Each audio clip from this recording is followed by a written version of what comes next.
This is Kal-Ven Tag and Title Service located at 7000 BELAIR Road, Baltimore, Maryland.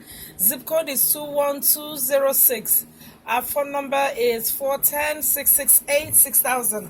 And our website address is www.kalventagtitle.com. Today, I'll be talking about registering a scooter without a title, especially for those purchased those purchased before October 1st, 2012. If you purchased your scooter before October 1st, 2012, they didn't used to issue titles back then. So if, let's say, you purchased one and you want to get a VIN number for it, or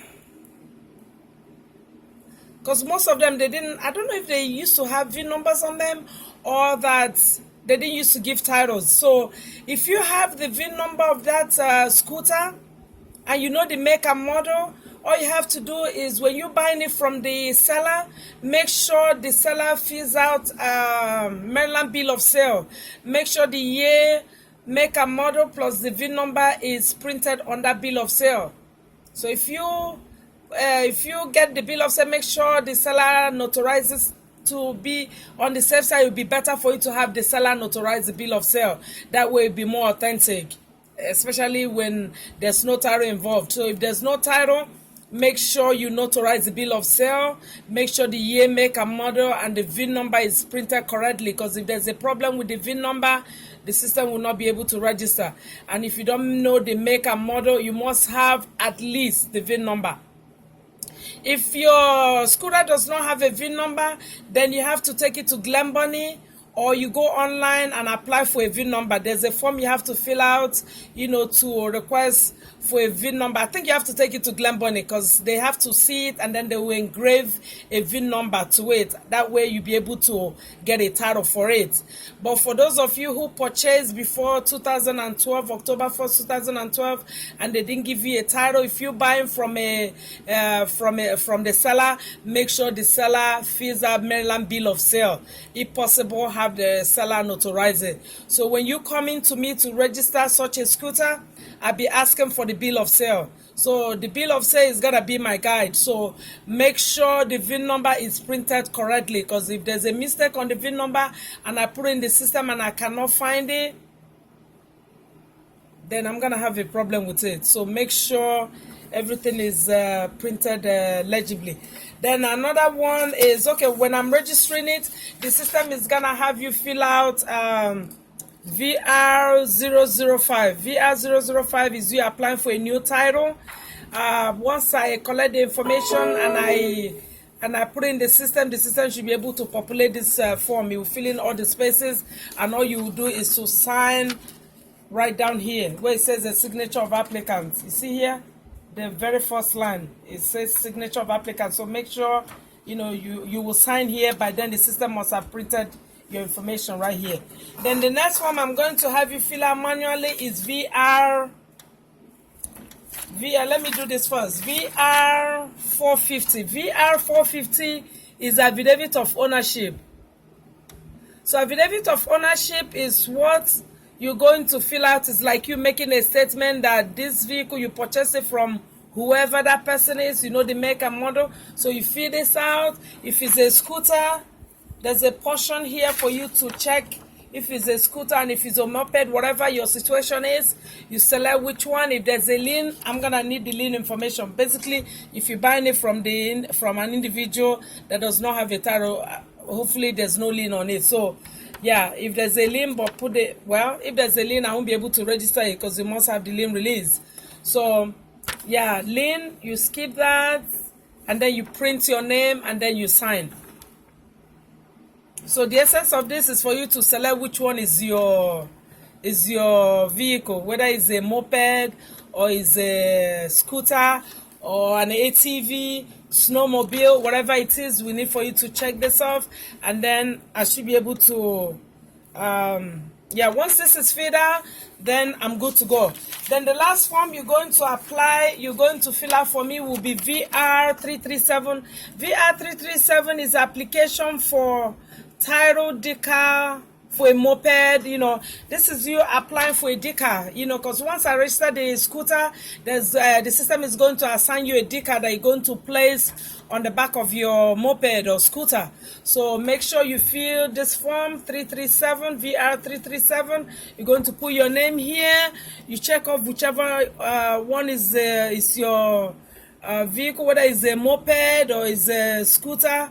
If it's an ATV, you check this one. Whatever it is, check the one that applies to you and then sign and print today's date or the date of registration. So that's all about this. And then once I process it, the system is going to assign a decal to your moped. It's going to assign something that looks like this. The system is going to assign something like this to you.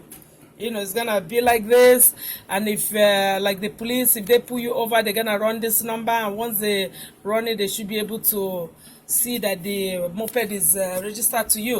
And then once I process it, after 5 to 10 business days, you're gonna receive a new title in the mail.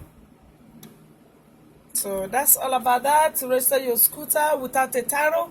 But if your scooter was, if your scooter,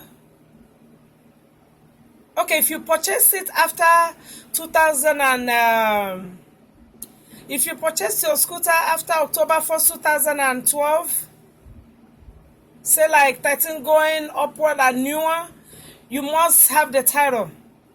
If you don't have the title, you must go back to the person that sold it to you to apply for a duplicate title if they registered it. Definitely they must have registered it, because when you buy, in order for that scooter to be in your name, you must register it. So you go back to them to request for a duplicate title, and once they receive the title, they will sign the back of it. But in a case whereby you're not able to find the person whatsoever, the person sold the scooter and you're not able to find the person, but before the sale, make sure you collect a bill of sale. Make sure if you come here without the bill of sale, I can't help you.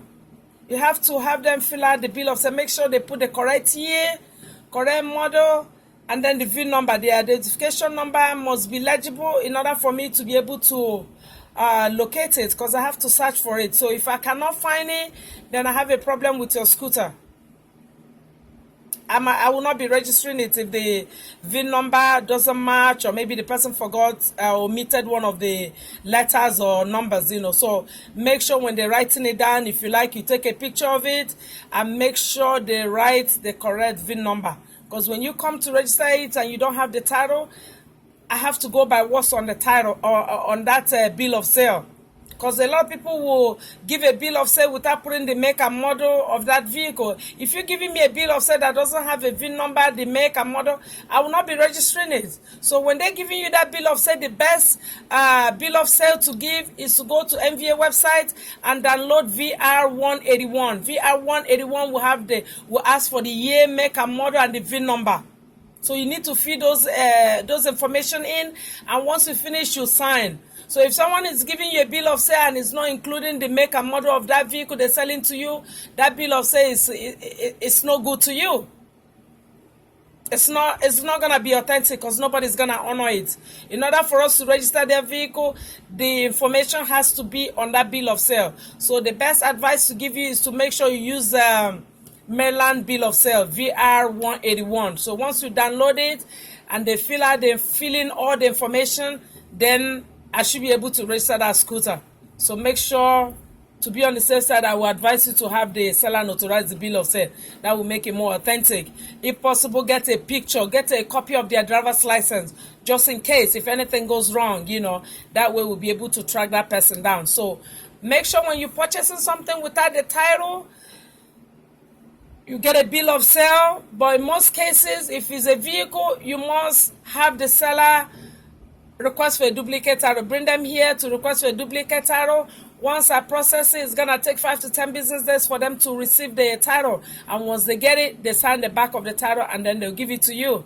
So with the title, we will know if there's a lien on the vehicle and if there's no lien. Because sometimes when we run a VIN number in the system will say there's a lien, and sometimes the lien is paid off, and then the system will still be saying the lien, there's still a lien on it. So we need the physical title in order for us to register any vehicle. When you don't have the title and you can't find the person, before you purchase that vehicle, make sure you get a bill of sale, a notarized bill of sale. It's okay if you don't have the title, but in most cases, you must have the title. Nobody's gonna register the vehicle if there's no title. So it's either you go to MVA and explain the situation to them, or tell them, look, if you can't find the title, is the vehicle in your name? They say yes. All you do is say, okay, let me take you to the tag and title place for you to apply for a duplicate title. So if they receive the title, then on the back of it, where it says seller signature, that's what they have to sign, and then printed name of seller. That's all you need from the person, and then you take the title and bring it here, and we should be able to register that vehicle. So make sure whatever you buy must have a title. But for the scooters, anything bought before 2012 October 1st, yeah, they didn't used to give titles back then. So if you come in with the bill of sale, and the bill of sale looks authentic and is notarized and the seller signature is on there, if possible, get a copy of the person's license. Since they're not giving you the title, make sure you collect a copy of their license, so that if anything goes wrong, you'll be able to know how to track them down. So that's all I have to say about this. If you have any questions, please give me a call at 410-668-6000. Thank you.